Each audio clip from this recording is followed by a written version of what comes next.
ओम शांति।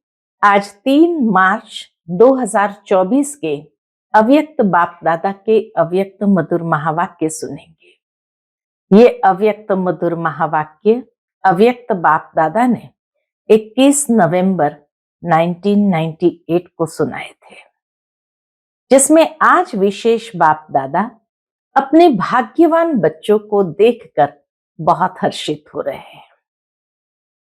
क्यों बाबा ने ऐसे कहा? क्योंकि बाबा कहे बाबा का लास्ट नंबर बच्चा भी दुनिया की आत्माओं से बहुत बहुत भाग्यवान है, क्योंकि स्वयं भाग्य विधाता को जान पहचान कर भाग्य विधाता के डायरेक्ट बच्चे बन गए हैं।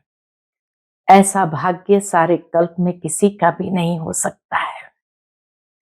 क्यों बाबा हर एक को उस संपत्तिवान धनवान स्थिति में देखकर भाग्यवान बच्चों के भाग्य के गुण गा रहे हैं?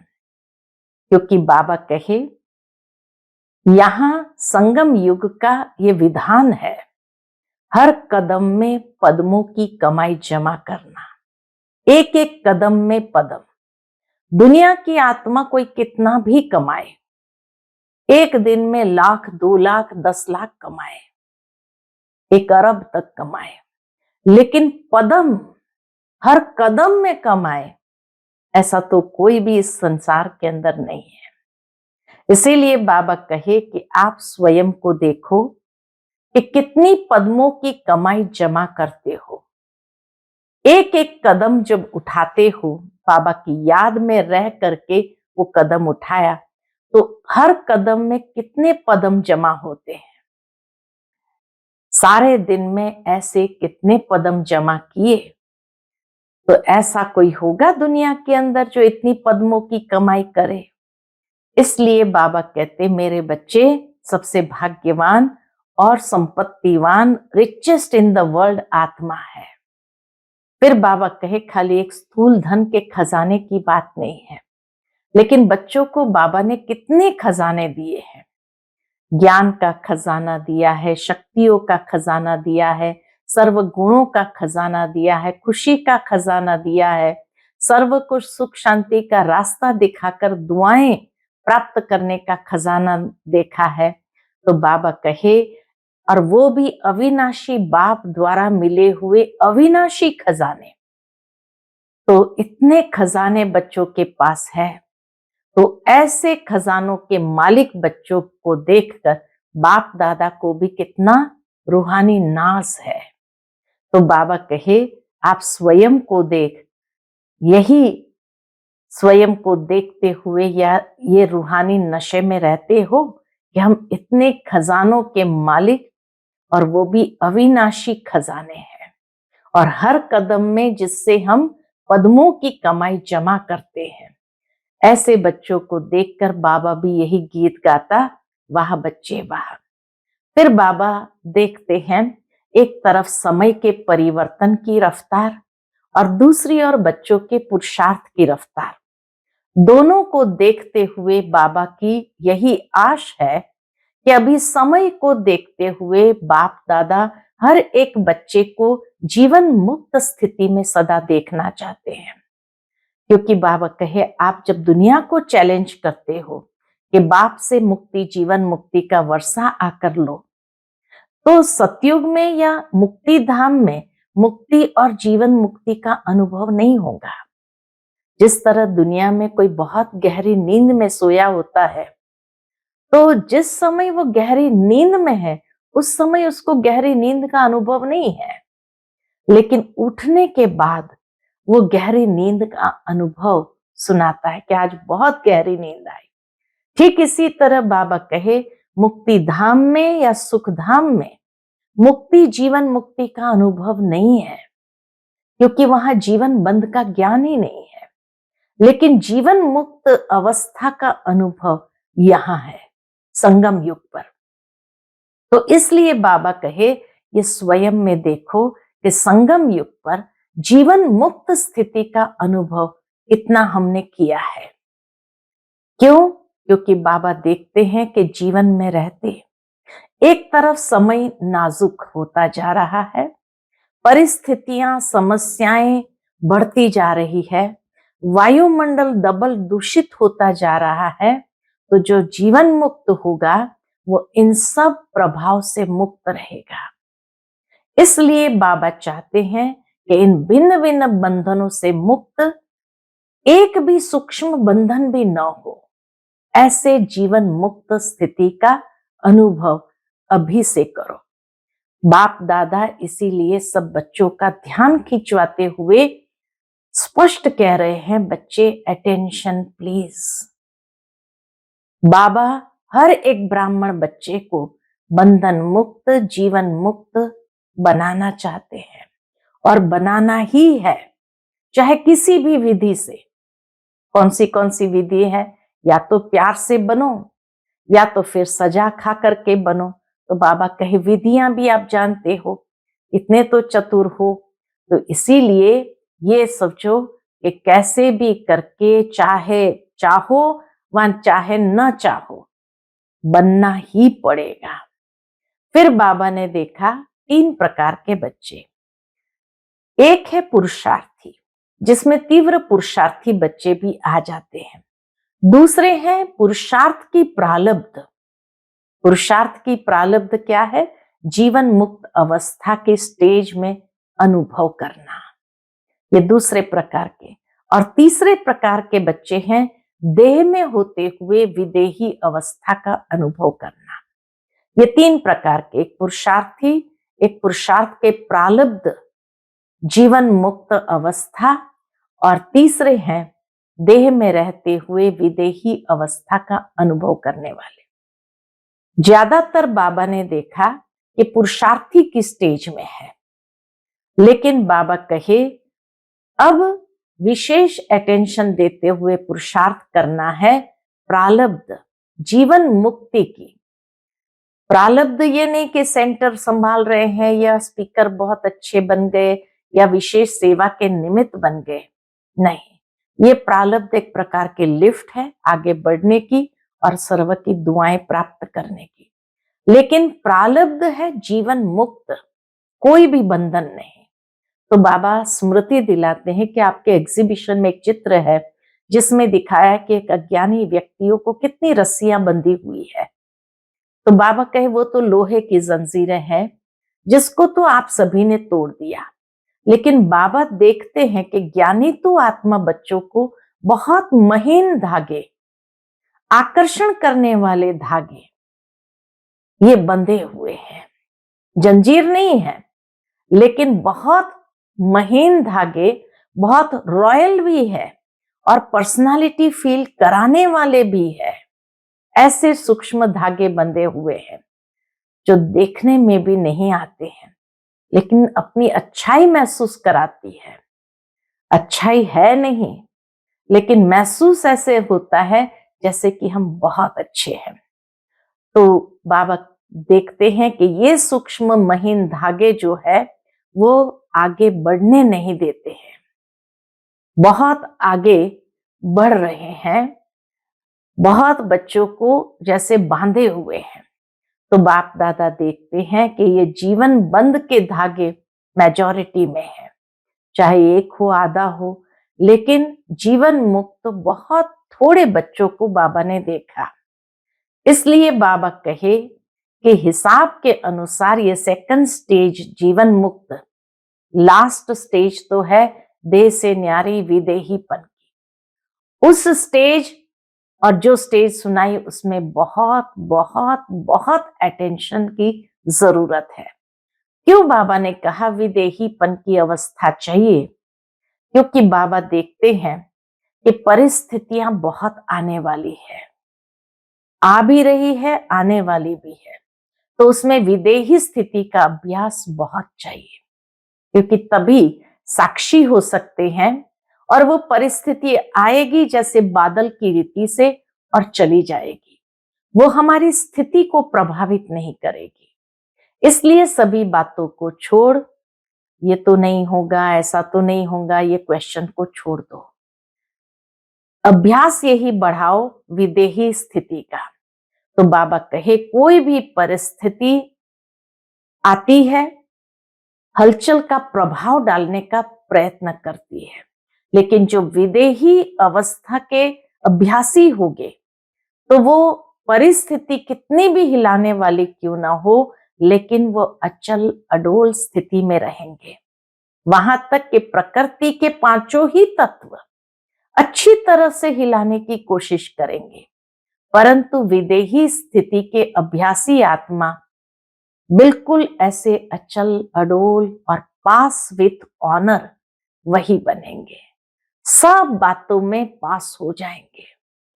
इसीलिए बाबा कहे जैसे ब्रह्मा बाप को देखा कि पास विथ ऑनर होने का सबूत दिया, ऐसे ही बाबा समय प्रति समय इशारा भी देते हैं और देते रहते हैं कि आप सभी भी विदेही साक्षी बन करके कोई भी प्लान बनाओ, फिर बुद्धि को प्लेन कर दो।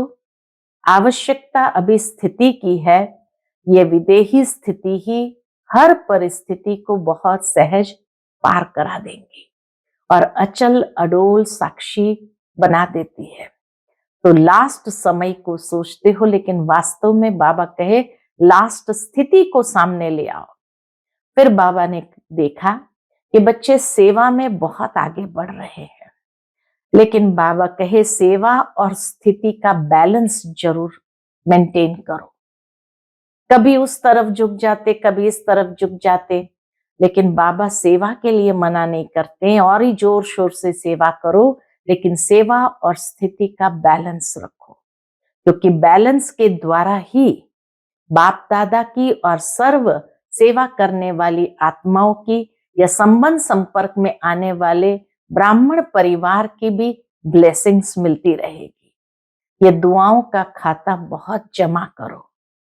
अभी की दुआओं का खाता बाबा कहे आप आत्माओं में इतना संपन्न हो जाए, जो द्वापर में आपके चित्र भी सभी को दुआएं देते रहे और सभी भक्त भी अनुभव करे जैसे दुआएं मिलती रहती है। अनेक जन्म में दुआएं देनी है, लेकिन जमा एक जन्म में करना है। इसलिए बाबा कहे स्थिति को सदा आगे रख, सेवा में आगे बढ़ते चलो, इस बैलेंस के द्वारा आगे बढ़ो। क्वेश्चन मार्क नहीं उठाओ, कैसे करना है उसको फिनिश करो, बस स्थिति ऊपर नीचे ना हो, क्योंकि ये क्वेश्चन ही स्थिति को ऊपर नीचे करते हैं। अभी बाबा कहे अव्यक्त पालना सभी ने बहुत ली है, अब इस अव्यक्त पालना का प्रत्यक्ष सबूत देने का समय आ गया है।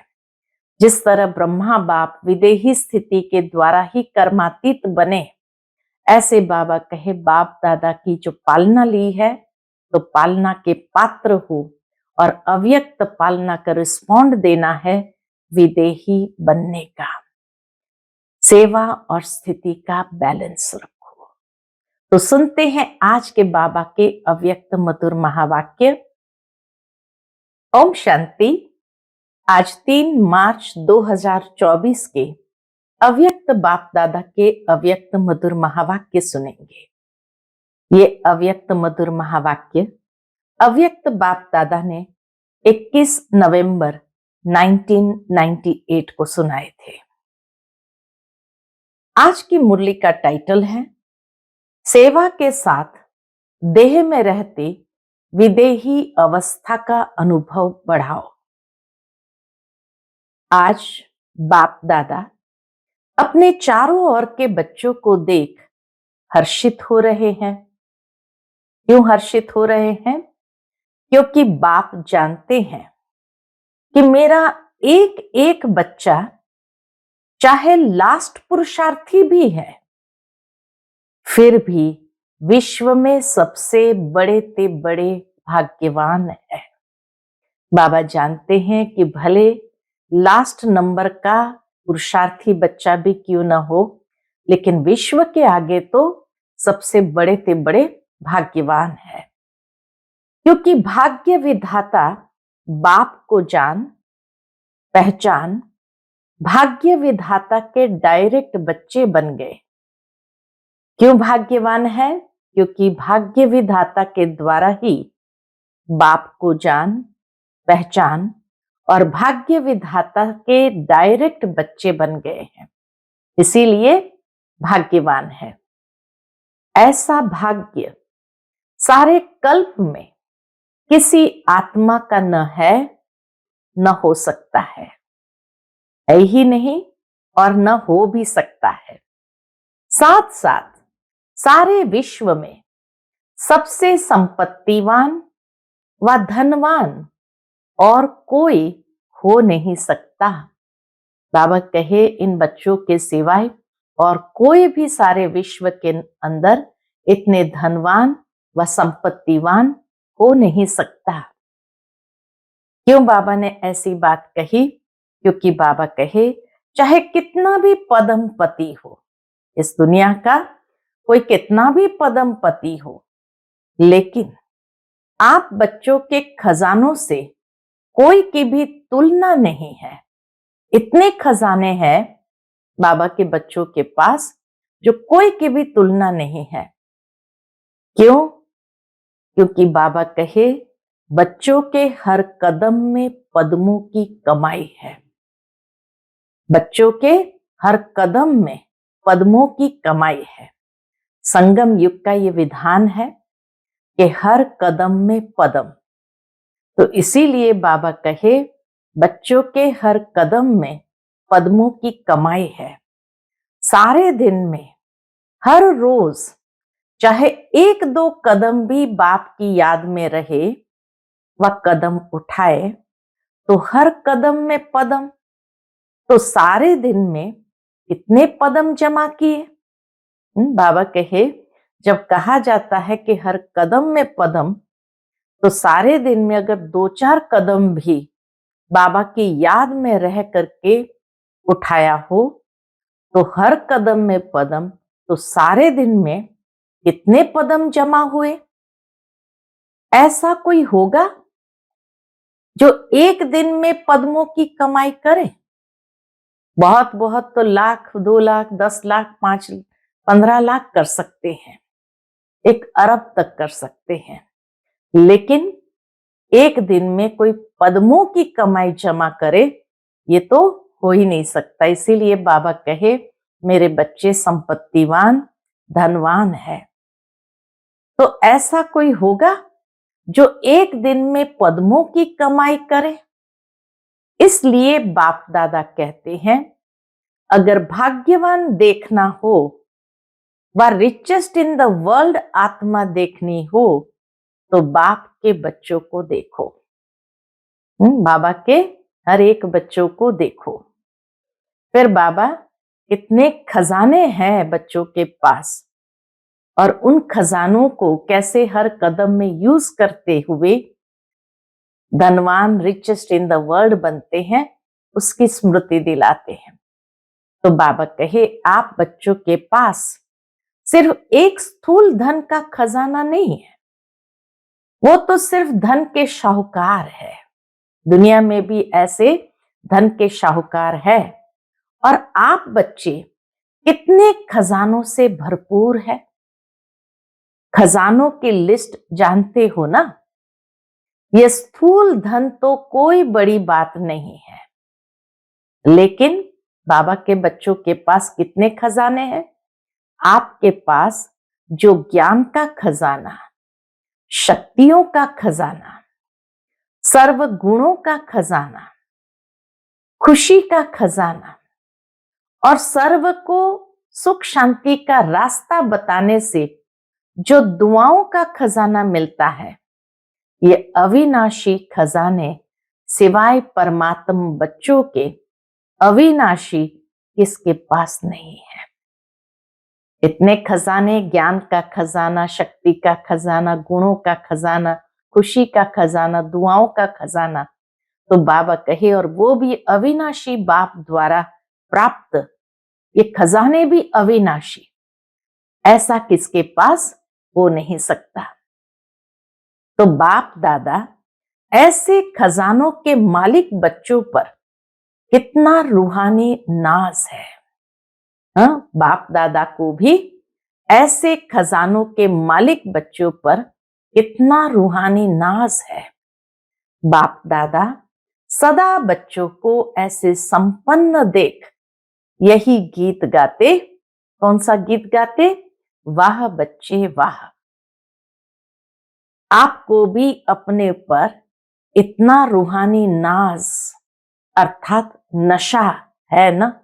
पूछते बाबा, क्या आपको भी अपने ऊपर इतना रूहानी नाज या नशा है ना? हाथ की ताली बजा सकते हो। जहां इतने धनवान संपत्तिवान बने हो तो बाबा कहे खुशी की ताली बजा सकते हो।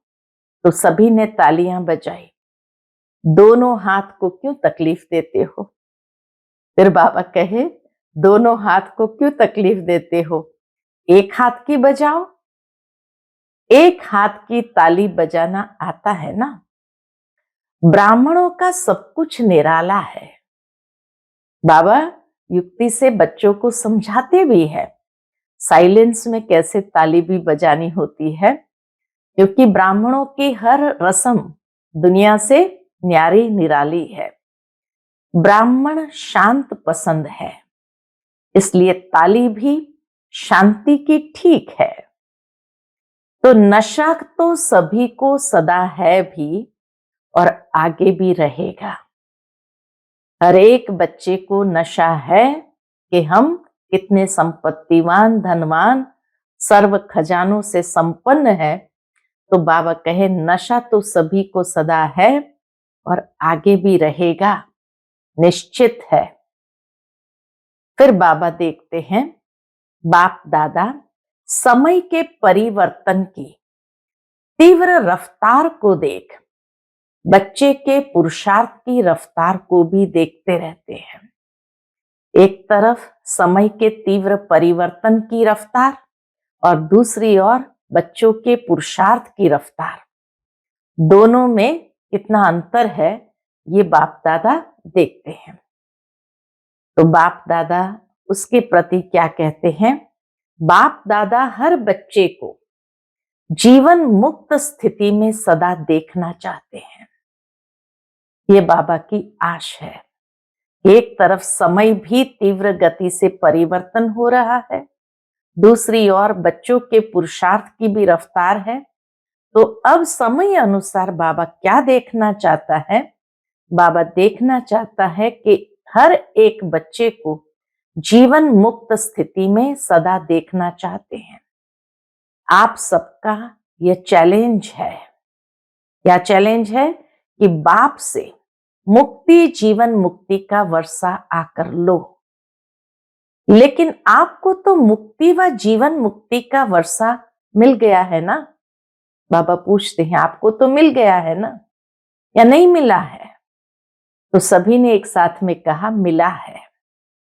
सतयुग में या मुक्ति धाम में मुक्ति व जीवन मुक्ति का अनुभव नहीं कर सकेंगे।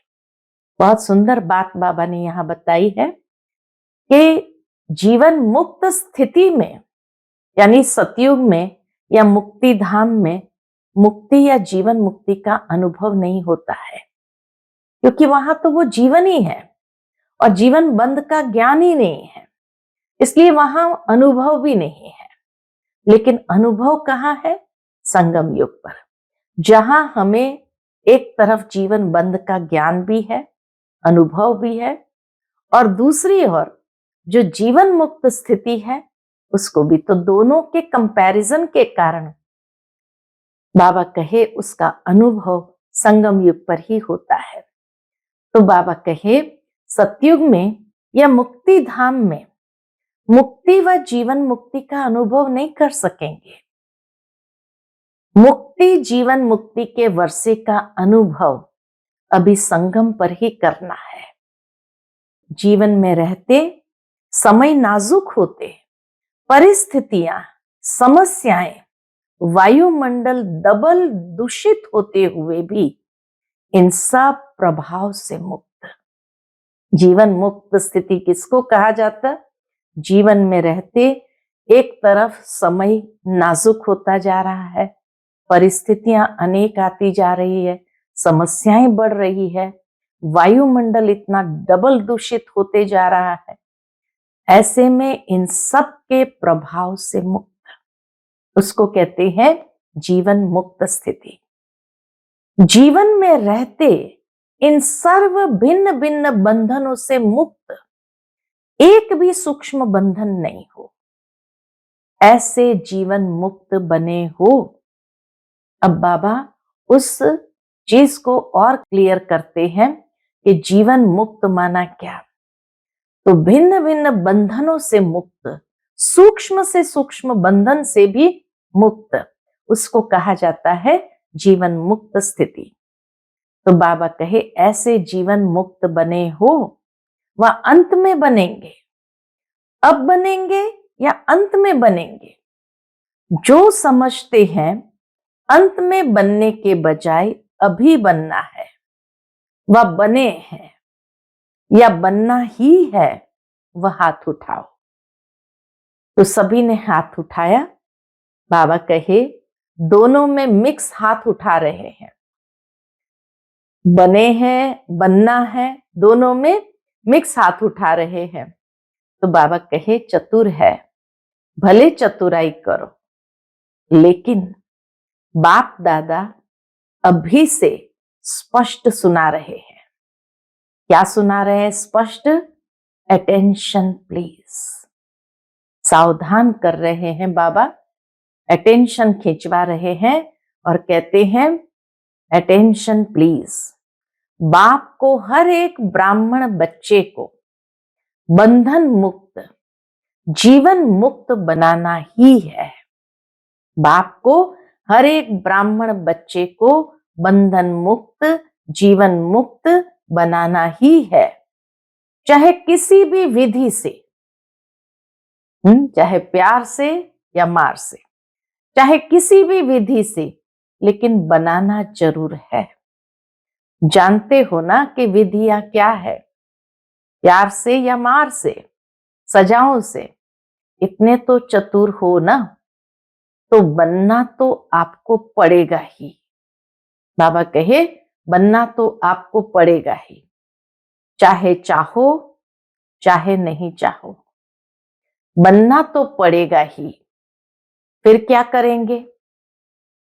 तो किसी ने कहा अभी से बनेंगे आपके मुख में गुलाब जामुन। बाबा ऐसे उत्तर से भी बहुत प्रसन्न और कहते हैं आपके मुख में गुलाब जामुन। सबके मुख में गुलाब जामुन आ गया ना, ये अभी से बनेंगे ऐसे जीवन मुक्त स्थिति। तो सबके मुख में गुलाब जामुन आ गया ना, लेकिन ये गुलाब जामुन है अभी बंधन मुक्त बनने का। ये गुलाब जामुन है बंधन मुक्त बनने का। ऐसे नहीं गुलाब जामुन खा जाओ। फिर बाबा ने देखा हॉल की शोभा बहुत अच्छी है, एकदम माला लगती है, क्योंकि साइड साइड में सभी कुर्सियों पर बैठे थे, बीच में सारे नीचे बैठे थे। तो ऐसे लग रहा था जो कुर्सियों पर बैठे हुए हैं वो जैसे माला के स्वरूप में है। तो बाबा का एकदम माला लगती है, यहां से आकर देखो तो ऐसे माला लगती है। ये कुर्सियों वालों की माला तैयार हो गई है। अच्छा है। बाबा उनको भी देख कर कहते हैं कुर्सियों वालों की माला तैयार हो गई स्थूल में। अच्छा है। कारणे अकारणे, जैसे अभी कुर्सी ली है ना, ऐसे ही जब बाप दादा फाइनल समय प्रमाण सीटी बजाएंगे कि जीवन मुक्ति की कुर्सी पर बैठ जाओ, तो भी बैठेंगे या अभी कुर्सी पर बैठे हैं? बाबा कहे उस समय भी बैठेंगे जब बाबा सीटी बजाएंगे कि जीवन मुक्ति की कुर्सी पर आकर बैठ जाओ, तो बैठेंगे या अभी ही बैठे हैं? ऐसे नहीं कि धरनी पर बैठे हुए कुर्सी नहीं लेंगे। चांस बाबा सबको देता है, पहले आप। बाबा हमेशा चाहे धरनी पर बैठे हो, चाहे कुर्सी पर बैठे हो, सबको चांस देते हुए कहते हैं पहले आप। धरनी पर बैठना यह है तपस्या की निशानी, तंदुरुस्ती की निशानी। हेल्थ भी है, तपस्या द्वारा खजानों की वेल्थ भी है। तो जहां हेल्थ है, वेल्थ है, वहां हैप्पी तो है ही। तो अच्छा है, हेल्दी हो, वेल्दी हो। नीचे बैठने वालों की भी बाबा ने कितनी प्रशंसा कर दी। फिर बाबा ने 3 प्रकार के बच्चों को देखा। तो बाप दादा आज देख रहे थे कि बच्चों की 3 प्रकार की स्टेजेस है। कौन सी 3 प्रकार की स्टेजेस है? एक है पुरुषार्थी, उसमें पुरुषार्थी भी है और तीव्र पुरुषार्थी भी है। फिर दूसरे हैं जो पुरुषार्थ की प्रारब्ध जीवन मुक्त अवस्था की स्टेज में अनुभव कर रहे हैं। एक है पुरुषार्थ कर रहे हैं, दूसरे हैं पुरुषार्थ की प्रारब्ध क्या है? जीवन मुक्ति। तो जीवन मुक्त अवस्था की स्टेज में यहां अनुभव कर रहे हैं। और लास्ट में है, तीसरे हैं, और लास्ट की है संपूर्ण स्टेज, देह में होते भी विदेही अवस्था का अनुभव। देह में होते भी विदेही अवस्था का अनुभव। तो 3 स्टेज देखी बाबा ने, बच्चों की ये 3 स्टेज देखी। एक पुरुषार्थी, उसमें तीव्र पुरुषार्थ भी आ जाता। दूसरा पुरुषार्थ की प्रारब्ध जीवन मुक्त अवस्था, और तीसरी देह में होते हुए विदेही अवस्था का अनुभव। तो 3 स्टेज देखी। पुरुषार्थ की स्टेज में ज्यादा देखे, ज्यादा बच्चे पुरुषार्थ वाली स्टेज में है। प्रारब्ध जीवन मुक्त की, प्रारब्ध ये नहीं कि सेंटर के निमित्त बनने की, व स्पीकर अच्छे बनने की, व ड्रामा अनुसार अलग अलग विशेष सेवा के निमित्त बनने की, ये प्रारब्ध नहीं है। यह तो लिफ्ट है। बाबा कहे ये तो एक प्रकार की लिफ्ट है और आगे बढ़ने की, सर्व द्वारा दुआएं लेने की एक लिफ्ट है। लेकिन प्रारब्ध है जीवन मुक्ति की, कोई बंधन नहीं हो। तब बाबा एक एक सूक्ष्म बंधन को भी कैसे स्पष्ट कर रहे हैं, कोई बंधन नहीं। तो पुरुषार्थ के प्रारब्ध है जीवन मुक्त स्थिति के अनुभव, जहां कोई बंधन नहीं हो। आप लोग एक चित्र दिखाते हो, प्रदर्शनी में एक चित्र है, साधारण अज्ञानी आत्मा को कितनी रस्सियों से बंधा हुआ दिखाते हो। वह है अज्ञानी आत्मा के लिए लोहे की जंजीर, मोटे मोटे बंधन। लेकिन ज्ञानी तो आत्मा बच्चों के बहुत महीन और आकर्षण करने वाले धागे हैं। अब वो धागे कौन से हैं, उसकी पहचान क्या है? तो बहुत महीन और आकर्षण करने वाले धागे हैं। लोहे की जंजीर अभी नहीं है जो दिखाई दे देवे, बहुत महीन भी है, रॉयल भी है।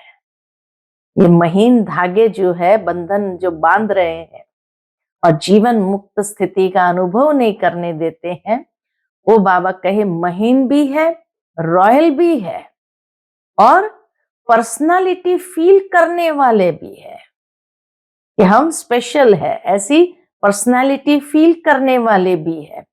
लेकिन वह धागे देखने में नहीं आते। अपनी अच्छाई महसूस होती है, मैं बहुत अच्छा हूं, ये अच्छाई महसूस कराती है।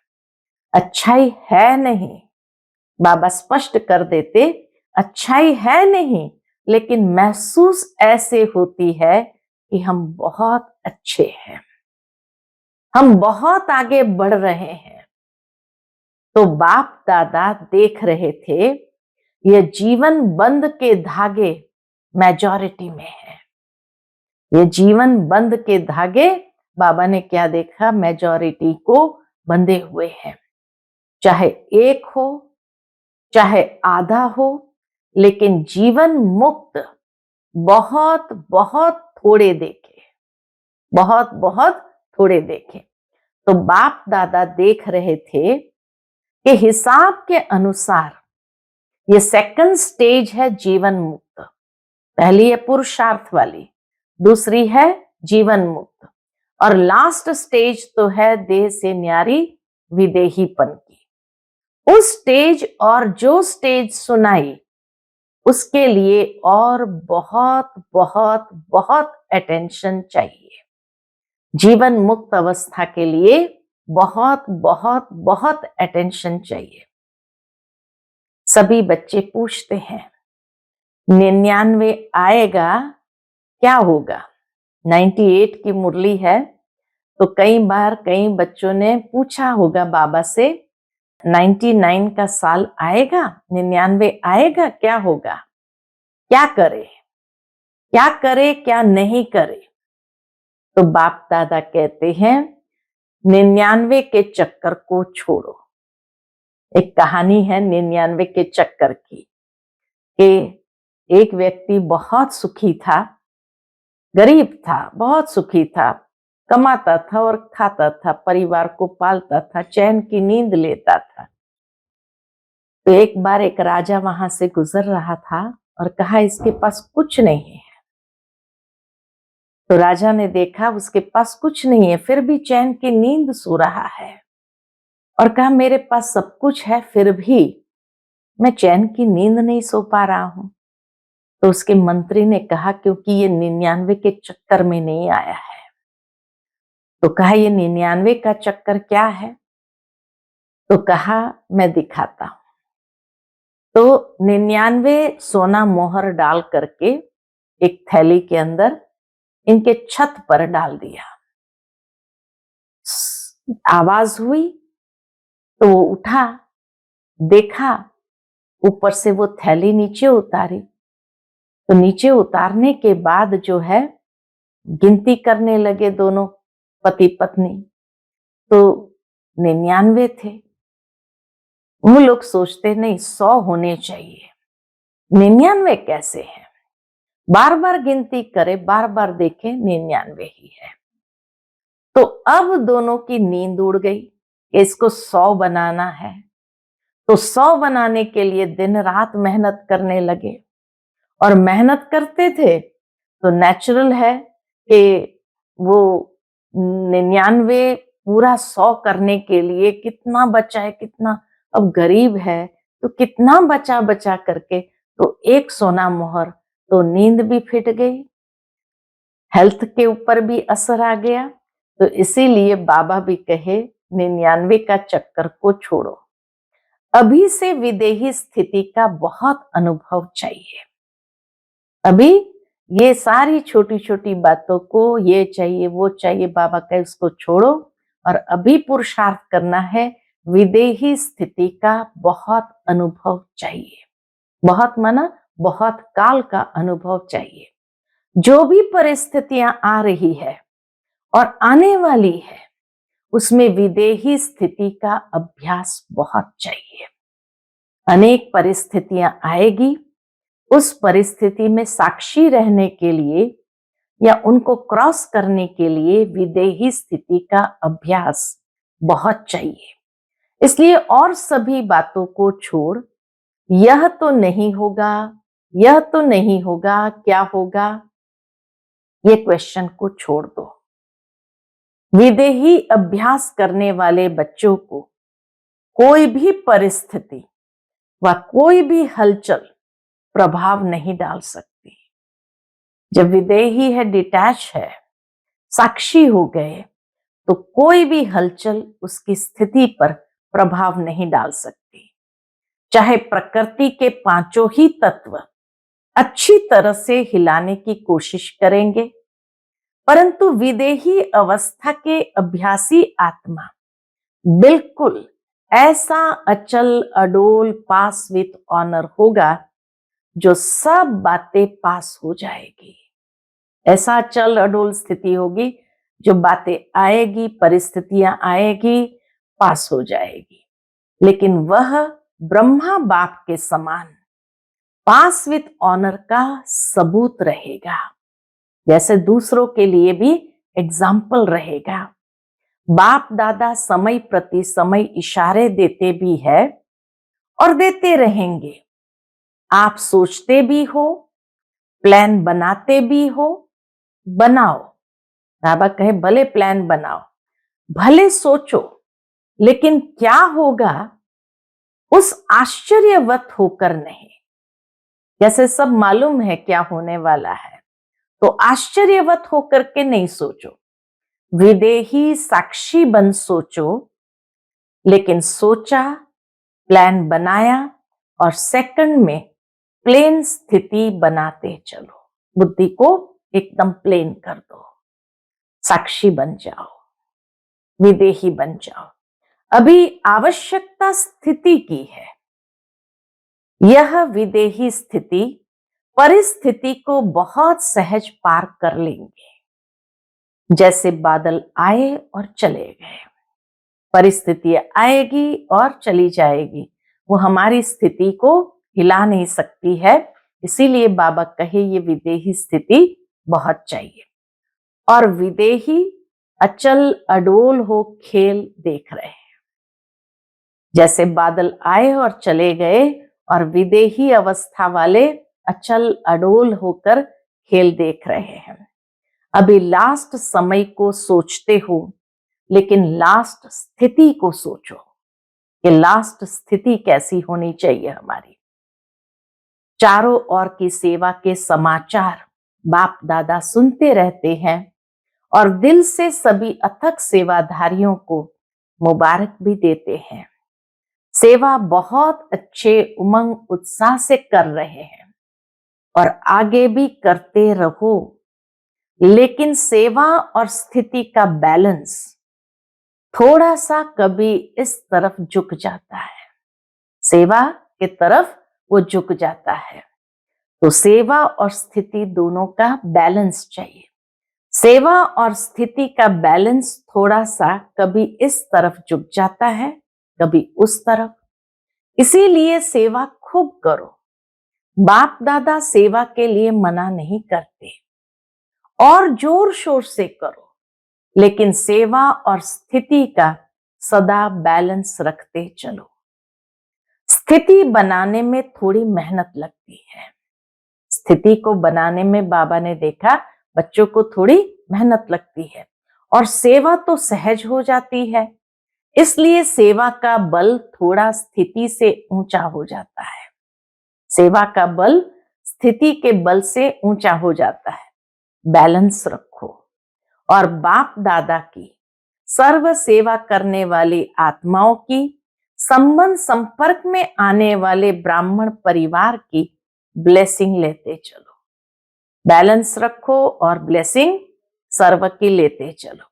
यह दुआओं का खाता बहुत जमा करो। ये दुआओं का खाता बहुत जमा करो। अभी की दुआओं का खाता आप आत्माओं में इतना संपन्न हो जाए, जो द्वापर से आपके चित्रों द्वारा सभी को दुआएं मिलती रहेगी। इतनी दुआओं का खाता जमा हो जाए जो द्वापर के बाद भी आपके चित्र सभी को दुआएं देती रहे और उनको मिलती रहे। अनेक जन्म में दुआएं देनी है, लेकिन जमा एक जन्म में करनी है। अनेक जन्म दुआएं लेनी है, लेकिन जमा एक जन्म में करनी है। इसलिए क्या करेंगे, पूछते बाबा। स्थिति को सदा आगे रख, सेवा में आगे बढ़ते चलो। बैलेंस कैसे रखना है? स्थिति को सदा आगे रख और सेवा में आगे बढ़ते चलो। क्या होगा ये नहीं सोचो। ब्राह्मण आत्माओं के लिए अच्छा है, अच्छा ही होना है, लेकिन बैलेंस वालों के लिए सदा अच्छा है। ब्राह्मणों के लिए अच्छा ही है, लेकिन कब? बैलेंस वालों के लिए विशेष अच्छा है। बैलेंस कम तो कभी अच्छा, कभी थोड़ा अच्छा। सुना क्या करना है? क्वेश्चन मार्क सोचने के हिसाब से आश्चर्यवत होकर सोचने को फिनिश करो। बाबा कहे क्वेश्चन मार्क सोचने के हिसाब से आश्चर्यवत होकर सोचने को भी फिनिश करो। यह तो नहीं होगा, यह तो नहीं होगा, वह स्थिति को नीचे ऊपर करता है। समझा? फिर बाबा ने विशेष विदेशियों को देखा और बाबा कहे, अच्छा विदेश का ग्रुप उठो। विदेश में भी एक विशेषता बाप दादा को बहुत अच्छी लगती है। कौन सी विदेशी बच्चों की विशेषता बाबा को अच्छी लगती है? सभी को उमंग उत्साह बहुत है कि विदेश के कोने कोने में बाप का स्थान बनाए, और बनाया भी है। इस वर्ष कितने नए स्थान बनाए हैं? 98 में बाबा कहे कितने नए स्थान बनाए हैं? तो किसी ने बताया 12 से 15। तो बाबा कहे अच्छा उमंग है कि संदेश चारों ओर मिल जाए। यह लक्ष्य बहुत अच्छा है। जहां जाते हैं वहां कोई ना कोई को निमित्त बनाने की सेवा का लक्ष्य अच्छा रखते हैं। यह विशेषता है।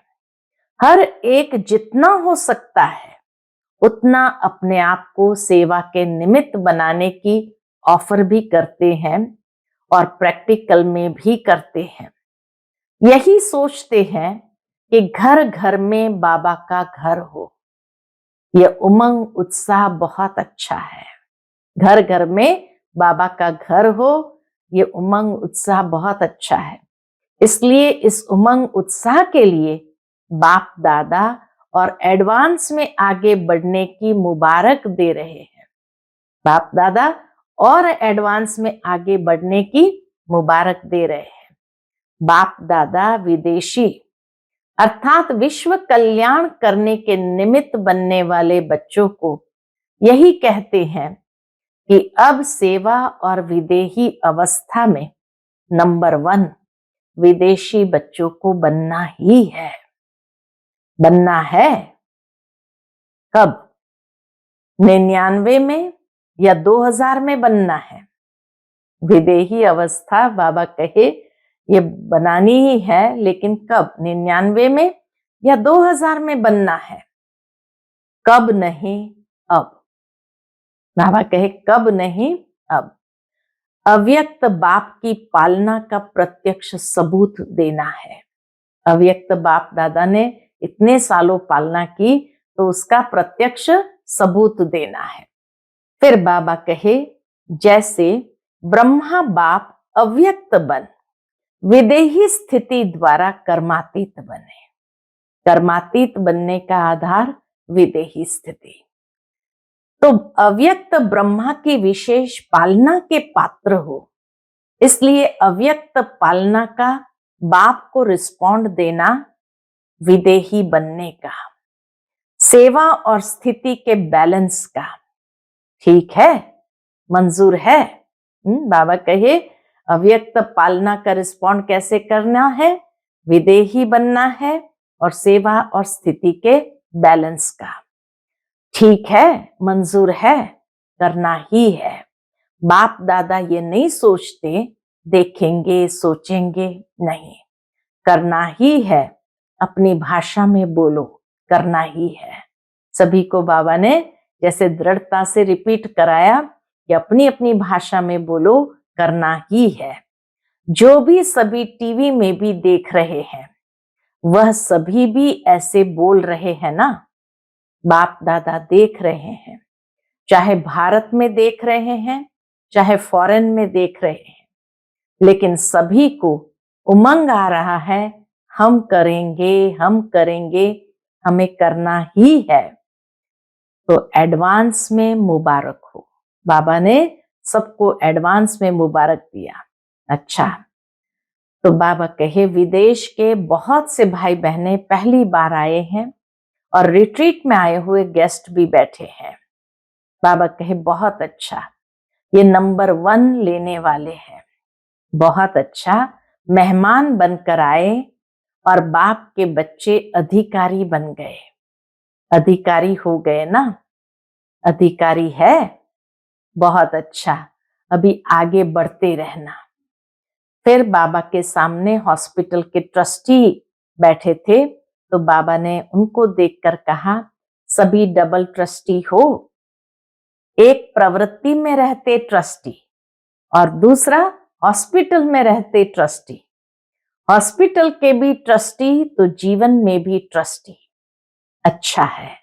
हॉस्पिटल आत्माओं की भी सेवा कर रही है और शरीर की भी सेवा कर रही है, तो डबल सेवा हो रही है।